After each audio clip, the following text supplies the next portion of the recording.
ओम श्री कृष्णाय वयं नमः। श्रीमद् भगवद गीता 11वां अध्याय हम कर रहे हैं।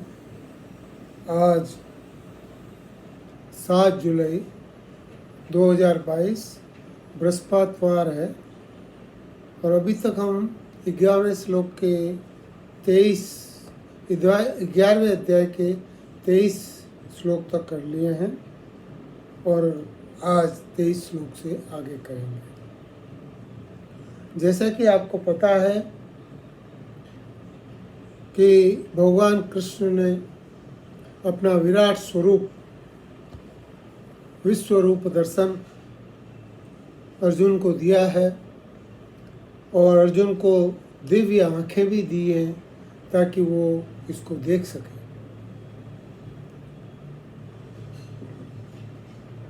जो रूप अर्जुन को दिख रहा है वो बहुत ही विभत्स रूप है, डराने वाला है, व्यथित कर रहा है।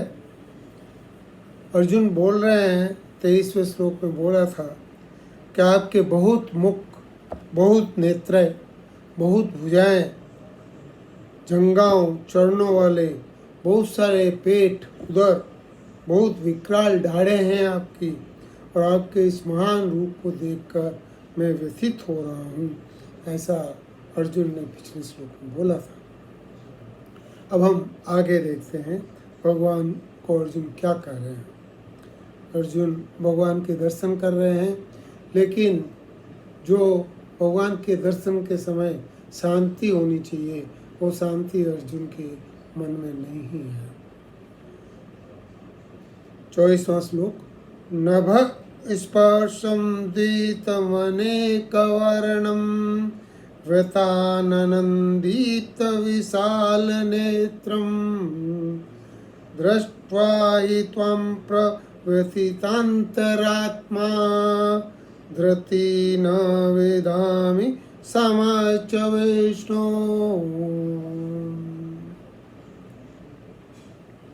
भगवान को बोल रहे हैं अर्जुन कि आपका ये रूप देखे, हे विष्णु, विष्णु भगवान, आपका ये रूप देखे, आपके दीप्तमान अनेक वर्ण हैं, आपके इतने सारे चेहरे हैं, अलग अलग तरह के चेहरे हैं, अलग अलग तरह के उनके रंग हैं और विकराल उनके मुंह खुले हुए हैं और उनमें से अग्नि निकल रही है। आप आकाश को स्पर्श कर रहे हैं और इतने व्याप्त हो रहे हैं, इतने बड़े हो रहे हैं कि ऐसे लग रहा है कि आप में और यम में कोई द्वंद्व हो रहा है। आप इस काल यम से भी बड़े दिखाई पड़ रहे हैं। आपका मुख इतना फैला हुआ है, आपके नेत्रों से अग्नि निकल रही है, आपके नेत्र बहुत विशाल हैं और ऐसे आपको देखकर मेरा अंतकरण भी भयभीत हो गया है। शरीर की तो बात ही क्या कहूँ, मेरा अंतकरण भी व्यथित हो गया है। और ऐसे में अगर मैं धैर्य से अपने आप को समेटना चाहूँ तो मेरा धैर्य भी इसमें कम पड़ रहा है और मैं शांति को प्राप्त नहीं हो रहा हूँ। मैं इसमें बड़ी कठिनता महसूस कर रहा हूँ और मेरे को आपके दर्शन जो हैं, मैंने ऐसा नहीं सोचा था कि आपके दर्शन इस तरह से होंगे। अगर ऐसा होता तो मैं आपके दर्शन की बात भी नहीं करता। इतना अर्जुन व्यथित हो रहे हैं। आगे क्या कर रहे हैं 25वें श्लोक में। दृष्ट्वा करालानि च ते मुखानि दृष्ट्वेव काला नल सन्निभानि दिशो न जाने न लभे च शर्मा प्रसीद देवेश जगन्निवास।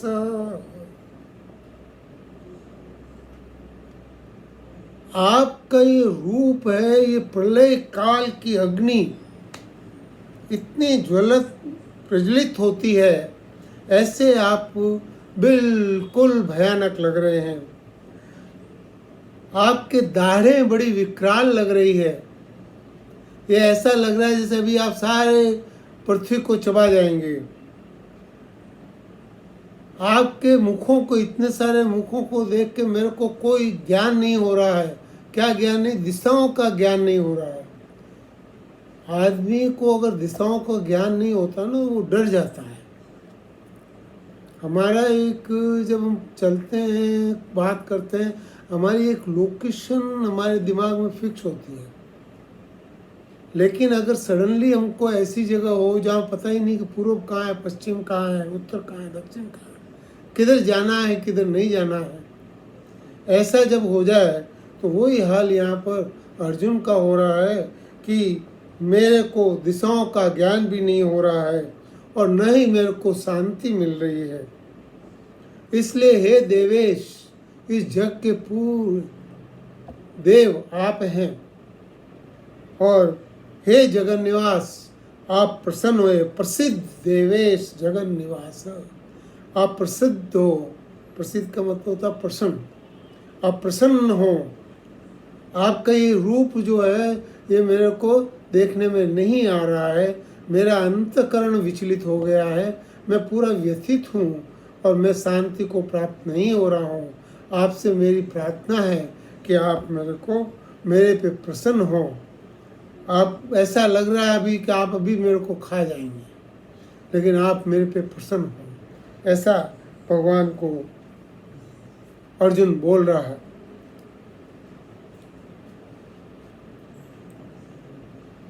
यहाँ पर अर्जुन को लग रहा है कि जी इतने सारे मुंह हैं और जिनमें से अग्नि निकल रही है, विकराल दाढ़े हैं, सारे के सारे संसार तीनों लोकों से सब लोग उनके मुंह में जा रहे हैं। और अब आगे क्या बोल रहे हैं वो देखिए 26वें श्लोक में।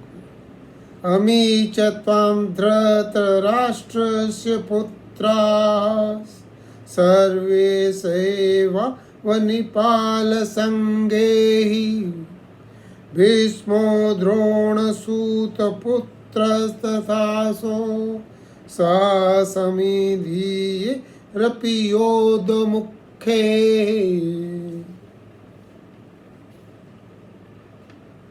27वां भी ले लेते हैं इसके साथ। वक्त्रत्राणी ते त्वरमाणा विशन्ति दृष्ट्वांकरालानि भयानकानि केचिद्विलग्ना दशनान्तरेषु सदृश्यन्ते चूर्णिते रूतमांगे। हे भगवान, ये क्या हो रहा है? हमारे पक्ष के मुख्य योद्धा सारे आपके मुंह में जा रहे हैं। सारे राजा लोग और मेरी जितनी भी सेना है वो सारी सेना आपके मुंह में जा रही है। और भीष्म के सहित भी द्रोण भी उसमें दिखाई दे रहे हैं। कर्ण भी आप में प्रविष्ट हो रहे हैं। यहाँ पे कर्ण का जो है ये सूत पुत्र तथासो। एक्चुअली अर्जुन इस समय तक कर्ण को सूत पुत्र मानता है और वो सूत पुत्र के नाम से यहाँ पे बोला गया है। और ये बोल रहे हैं कि कर्ण भी आप में प्रविष्ट हो रही। मेरी सारी सेनाएं, मेरे दुश्मनों की सेनाएं, भीष्म, द्रोण, कर्ण। ये भीष्म, द्रोण और कर्ण का नाम क्यों लिया विशेष? क्योंकि अर्जुन जानता था कि भीष्म बहुत महान योद्धा हैं और जब तक वो हैं, जब तक कौरवों का कुछ नहीं किया जा सकता, उन पे जीत हासिल नहीं की जा सकती। द्रोणाचार्य भी उनके गुरु थे, तो द्रोणाचार्य के लिए भी उनके मन में विशेष भाव था। और कर्ण ने कई बार ये सिद्ध करने की कोशिश की कि मैं अर्जुन तुम्हारे से ज़्यादा बलवान, ताकतवर और तुम्हारे से ज़्यादा धनुर्धर हूँ। तो कर्ण से अर्जुन को ये था, लेकिन उसने देख रहे हैं कि भगवान के मुंह में जो सारी सेनाएं जा रही है उसमें भीष्म भी जा रहे हैं, उसमें द्रोण भी जा रहे हैं, कर्ण भी उसमें प्रविष्ट कर रहे हैं। राजाओं के समुदाय, धृतराष्ट्र के सब पुत्र, सारे पुत्र, 100 पुत्र, सारे के सारे पुत्र, जो दुर्योधन और इनको देखा था कि ये, तो वो सारे के सारे पुत्र भी विकराल दाढ़ों के अंदर प्रविष्ट हो रहे हैं, उनके मुंह में प्रविष्ट हो रहे हैं, और वो मुंह के अंदर उनके सिरों को ऐसे खा रहे हैं जैसे कि बस अभी सारा का सारा संसार खा जाएंगे, काट काट काट उनका। और तो और उनके दांतों में कहीं पे कोई सिर फंसा हुआ है, कहीं पे कोई सिर फंसा हुआ है, और इस तरह के मुखों में बड़ी तेजी से प्रविष्ट हो रहे हैं, और उनमें कई तो चूर्ण हो गए, चूर्ण हो गए हैं, और सिरों सहित दांतों के बीच में फंसे हुए हैं। इस तरह का विकराल रूप है कि इतनी बड़ी सेना, कौरवों की भी और पांडवों की भी, वो भगवान के मुख में जा रही है, और जिनको अर्जुन ने समझा कि ये तो विजय पाने के, देखिए यहाँ पर एक समय पहले था, अभी जब अर्जुन ने पूरे कौरव सेना को, जिसमें भीष्म पितामह, द्रोणाचार्य, कर्ण, दुर्योधन सब थे, सबको परास्त किया। बोले कि हे प्रभु, उस समय मेरे को बिल्कुल शंका नहीं हुई, बिल्कुल डर नहीं लगा, और मैंने सब को हरा दिया उस दिन। लेकिन आज, अभी तो युद्ध ही नहीं आरंभ हुआ है, लेकिन मैं प्रविथित हूँ, और आपका ये रूप देख के मैं बड़ा ही व्यथित हूँ। पर यहाँ पर ये चीज़ समझ में आ गई कि भीष्म, द्रोण और ये कर्ण, इनको भी, ये भी मृत्यु के अंतिम छोर पे हैं, इनको भी भगवान चबा जा रहे हैं। तो ये जो है इसमें ये यहाँ पे देखा, भगवान ने वो दिखा दिया कि तू चिंता मत कर, ये इनकी मृत्यु निश्चित है। तो ऐसा करके भगवान ने उनको दिखा दिया। आगे इसकी उपमा बता रहे हैं, यथा नदीनां बवोम्बुवेगा समुद्रमेव विमुखा द्रवन्ति तथा त्वामि नरलोकवीरा विशन्ति वक्त्राण विविज्वलन्ति।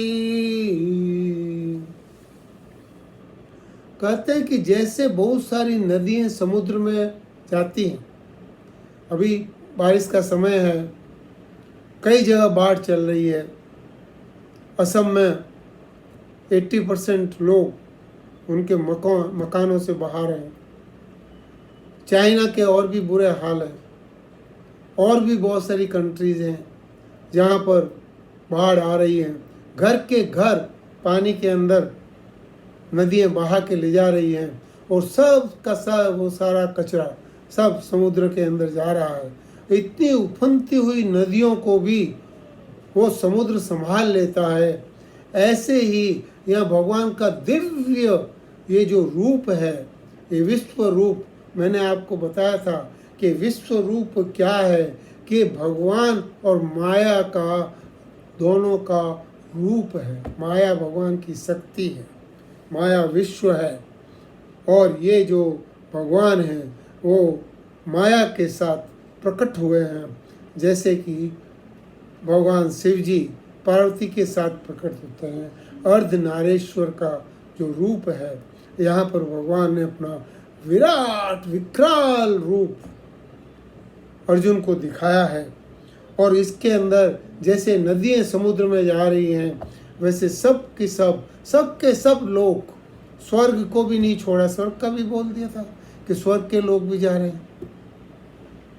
तो तीनों ही लोकों से जो भी सारे प्राणी हैं, 84 करोड़ योनियों के प्राणी, आप देखिए अगर आप शमशान में कहीं जाएंगे, पर्टिकुलरली अगर गंगा के किनारे किसी शमशान पे जाएं, तो आप देखेंगे कि हर टाइम कोई न कोई जल रहा है। तो वहाँ पर जो है, ऐसा कोई क्षण नहीं है जब मृत्यु नहीं होती है। और इतनी सारी जगह होने के बाद भी वहाँ भीड़ लगी रहती है।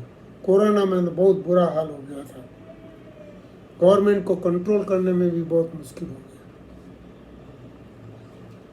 तो ये जो है, ये सारे के सारे लोग यहाँ पर अपनी आंखों से देख रहे हैं अर्जुन के सारे लोग भगवान के मुंह में जा रहे हैं। विसंति वक्त्राण्य विज्वलंती, संसार के महान शूरवीर आपके सब तरह से दीप्तमान जितने भी मुख हैं, सब मुखों में जा रहे हैं किसी न किसी तरह से। आगे 29 श्लोक में फिर वही बात बता रहे हैं। यथा प्रदीप्तं ज्वलनं पतंगा विशन्ति नाशाय श्रमद्धवेगा, तथैव नाशाय विशन्ति लोकास्त्वापि वक्त्राणि श्रमद्धवेगा। जैसे पतंगे मोहवश अग्नि की तरफ चलते हैं, दीप अग्नि की तरफ, और अपनी जान गंवा बैठते हैं, अपना नाश करने के लिए खुद ही दौड़ते हैं,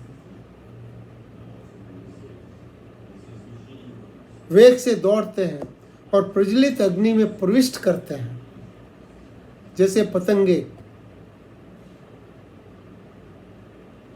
ऐसे ही देखिए,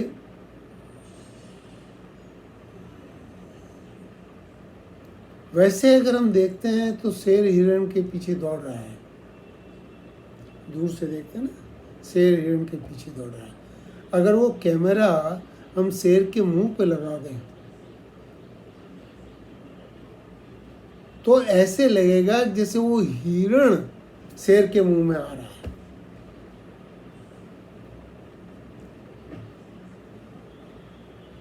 ऐसे ही अर्जुन को लग रहा है कि सारे के सारे प्राणी सब के सब लोग से खींचे चले जा रहे हैं भगवान के मुंह में, और वो कड़ा सबको सिर सहित सारा जो कुछ है उसको खाए जा रहे हैं। ऐसे ही सब लोग मोहवश अपना नाश करने के लिए बड़े वेग से दौड़ते हुए आपके मुख में प्रविष्ट हो रहे हैं। ये बता रहे हैं कि ऐसे ही जैसे पतंगे आपके अग्नि के अंदर प्रविष्ट होते हैं, वैसे ही सारे के सारे लोग के सब लोग आपके मुंह में प्रविष्ट हो रहे हैं। ले लिया से ग्रस्मान समन्ताल लोकं समग्रं वदेन्ज्वलब्धिभिः,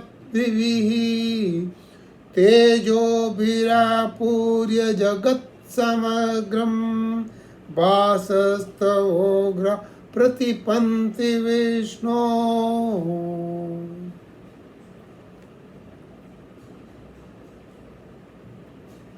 आप अपने इस प्रज्वलित मुख से, जहाँ से अग्नि निकल रही है, बड़ी बड़ी दाढ़ें हैं, और सारे लोग जिसके अंदर जा रहे हैं संपूर्ण लोगों का ग्रसन कर रहे हैं और उनको चाट रहे हैं पूरा, कि उनको सब ओर से बार बार चाट रहे हैं। मतलब कि ऐसा लग रहा है जैसे आप बहुत ही इनको खा जाने के लिए उतावले हो रहे हैं और बहुत ही आसानी से उनको खा रहे हैं और उनका आनंद भी ले रहे हैं, चाट रहे हैं। चाट रहे का मतलब क्या, कि उनको उसके लिए आनंद भी ले रहे हैं उसके अंदर। लेकिन जो दूसरा देखने वाला होता है ना, उसको बड़ा डर लगता है। अर्जुन को डर लग रहा है। तो ये जो है बताया कि सब और से बार बार चाहे, हे विष्णु मैं क्या कहूँ, आपके इस उग्र प्रकाश और अपने तेज से संपूर्ण जो हजारों सूर्य का प्रकाश जहाँ है, संपूर्ण जगत को परिपूर्ण कर रहे हैं, आप उन सब को तपा रहे हैं और उन सब के साथ मैं भी तप रहा हूँ। तो ये यहाँ पे बताया। और 11वें में क्या बोल, 31वें में क्या बोल रहे हैं अगले में, आख्यायि मे को भवानुग्र रूपो नमोस्तु देववर प्रसीद विख्यातुमे चामि भवन्तमाद्यं न हि प्रणामि तव प्रवर्तिम्।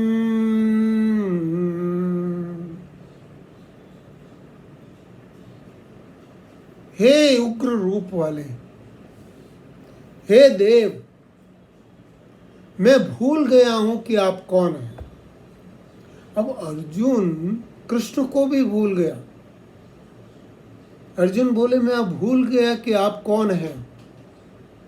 आप वो नहीं है जो मेरे दोस्त थे, आप वो नहीं है जिसका मैं भक्त हूं। आप तो बहुत उग्र रूप वाले देव हैं।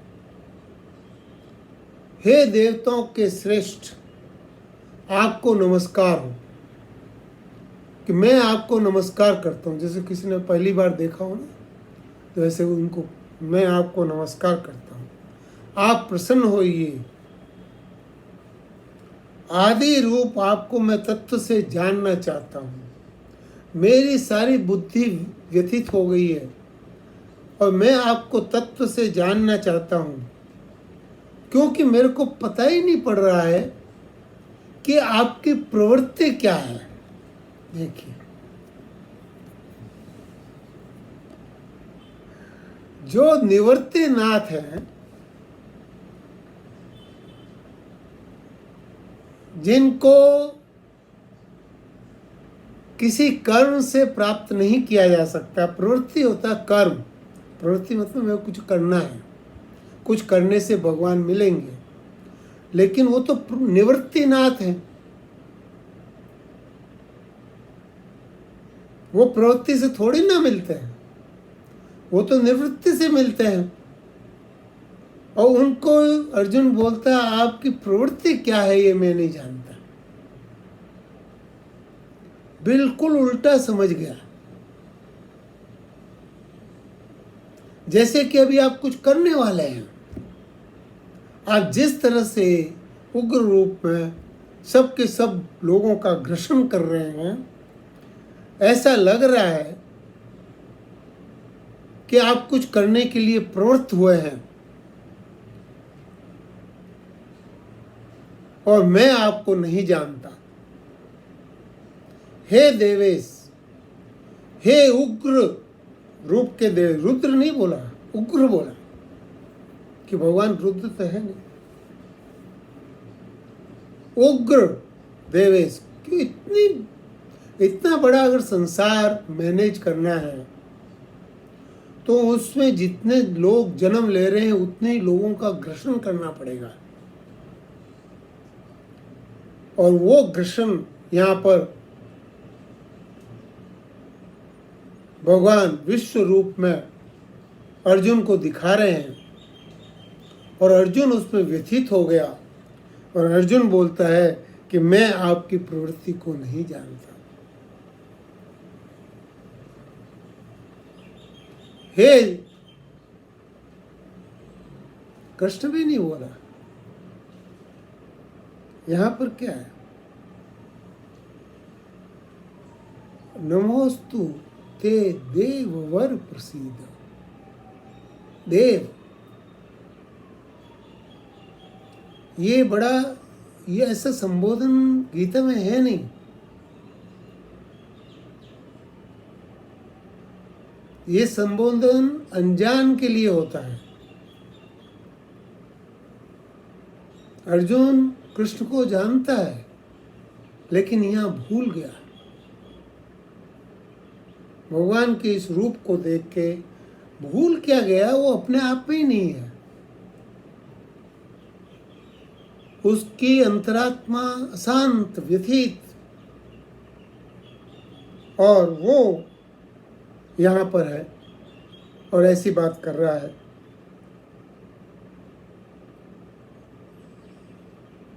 अगला श्लोक, श्री भगवान उवाच। इसको जब ऐसी बात हो गई तो भगवान को बीच में इंटरप्ट करना पड़ा। भगवान बोलते हैं, कालोस्मि लोकक्षय कृत प्रवर्धो लोकान् समाहर्तुमिह प्रवर्तः ऋतेऽपि त्वान्न भविष्यन्ति सर्वे ये व्यवस्थिता प्रयत्निकेषु योधा।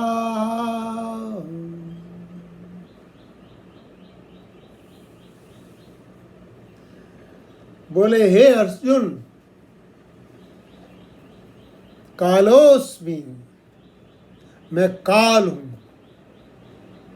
10वें अध्याय में बोला भगवान ने, मैं महाकाल का भी काल हूं। वही भगवान यहाँ पे बोल रहे हैं कि हे अर्जुन, तू मेरे को काला काला काला बोलता था क्योंकि मेरा रंग काला है। रंग तो तेरा भी काला है और कुंती का रंग भी काला है, लेकिन अभी मैं संपूर्ण लोकों का नाश करने के लिए आगे बढ़ा हूं। मैं वो काल हूं जो इस संपूर्ण लोक को नष्ट करने के लिए आगे बढ़ा है। इस समय मैं लोगों का संहार करने के लिए आया हूं। मैं इनको मृत्यु देने के लिए आया हूं।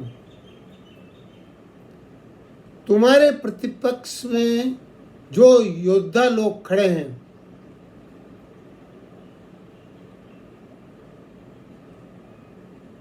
तुम्हारे अगेंस्ट, प्रतिपक्ष मतलब अगेंस्ट, तुम्हारे प्रतिपक्ष में जो योद्धा लोग खड़े हैं, सब के सब युद्ध किए बिना भी नहीं रहेंगे। ये समझ ले कि जब मैं काल बन के आया हूं, तो अगर ये युद्ध नहीं भी होता है तो भी इसमें से कोई भी बच नहीं सकता। 11 अश्वरोही सेना कौरवों की और 6 अश्वरोही सेना पहले तो साथ साथ थी, दोनों की बराबर थी। एक अश्वरोही सेना दुर्योधन ने अर्जुन के मामा का सत्कार करके और उनकी पूरी सेना को अपनी तरफ कर लिया था, तो 8 और 6 हो गई। एक कृष्ण की सेना थी 9।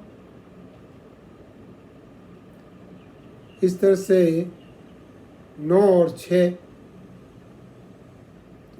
ये सारी की सारी एक अश्वरोही सेना में करीबन 2-2.5 हजार लोग होते हैं। सारे के सारे लोगों का संहार करने के लिए मैं आया हूं, और वो अगर युद्ध नहीं भी करता है तो भी उनको मैं खा जाऊंगा। भगवान बोल रहे हैं, तस्मात् त्वमुत्तिष्ठ यशो लभस्व जेत्वा शत्रुन् भुङ्क्ष्व राज्यं सुमृद्धम् मयैवेते नियतः पूर्वमेव निमित्तमात्रं भव सव्यसाचिन्।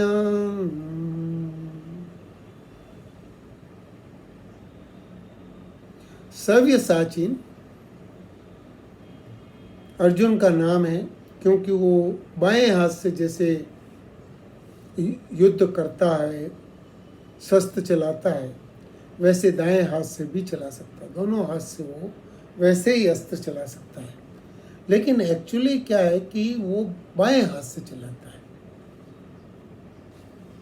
तो भगवान बोलते हैं तस्मात् मुत्तिष्ठ, इसलिए हे अर्जुन उठो, यशो लभस्व, तुम यश को प्राप्त करो। क्यों कि इन शत्रुओं को जीतकर तुम धन और धान्य से संपन्न राज्य को भोगोगे।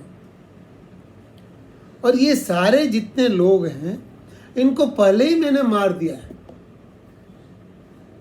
मैं वेते निहता पूर्व में, मैंने पहले ही इनको मार दिया है। तुम तो सिर्फ निमित्त मात्र हो, तुम सिर्फ निमित्त मात्र हो। तुम्हें तो सिर्फ युद्ध में तीर चलाना है, तुम्हें शस्त्र चलाना है, बाकी ये तो मरे हुए ही हैं। जैसे कि कठपुतलियां होती है ना, उनकी डोरी अगर टूट जाए तो मरी हुई है, वो फिर कुछ नहीं कर सकती। ऐसे ही यहाँ पर भगवान बता रहे हैं कि सारे के सारे पहले से ही मेरे लिए मार दिए गए हैं। और अर्जुन तुम अपने आप को क्या समझते हो? तुम बाएं हाथ से तो तुम शस्त्र चलाते हो। तुम क्या समझते हो कि बाएं हाथ से शस्त्र चला के युद्ध जीत जाओगे?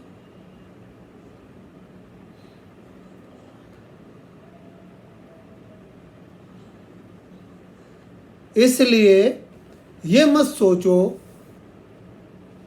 कि तुम इसको मार रहे हो या इनको मार रहे हो। ये उनके लिए, अर्जुन के लिए नहीं है, ये हम सब के लिए है।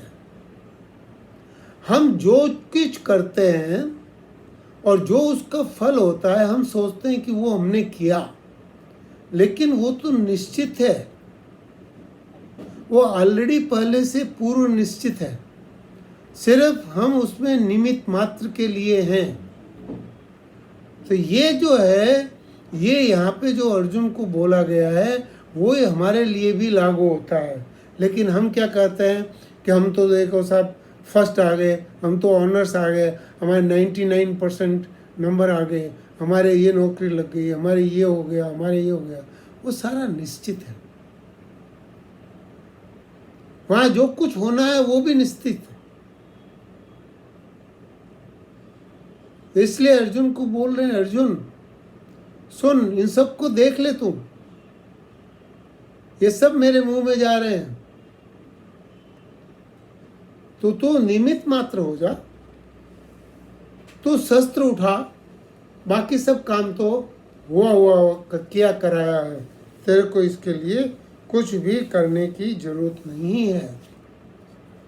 ये का ये भाव हमारा कर्म योग के अंदर होता है। कर्म योग के अंदर भी हमारा ये भाव, इसीलिए जो चौथे अध्याय में भगवान ने विशेषकर कर्म योग के बारे में बात की है।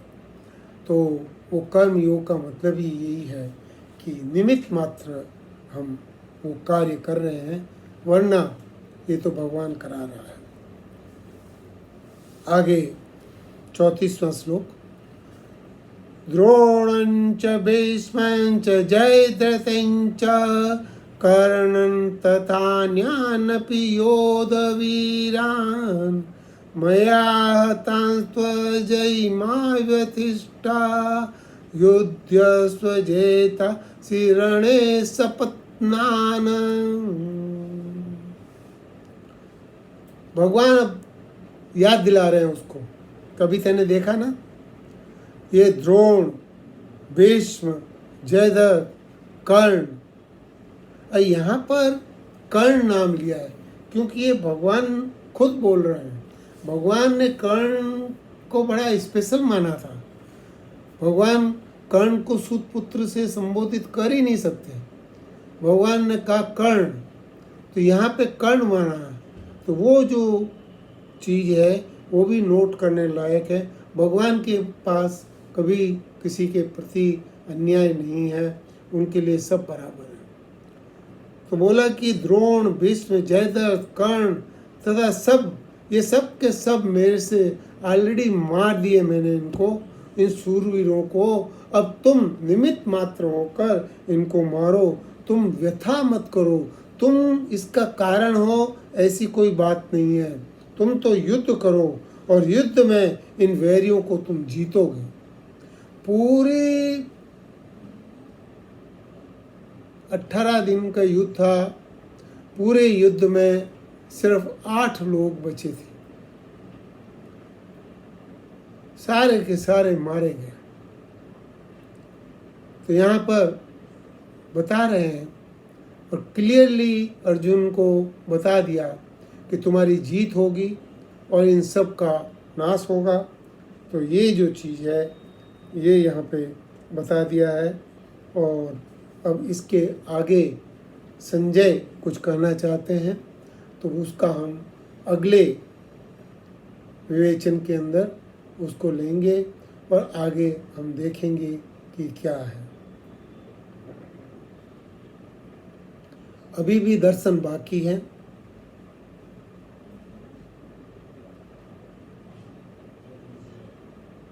शांत नहीं हो पा रहा अर्जुन। जब तक शांत नहीं होता है तो दर्शन नहीं होते हैं पूरे, दर्शन दिखते नहीं हैं पूरे। और ये चीज़ हमको समझनी होगी। अगले उसमें हम इसको ठीक ठीक से समझेंगे और हम जानने की कोशिश करेंगे कि यहाँ क्या क्या समझने लायक है। राम राम।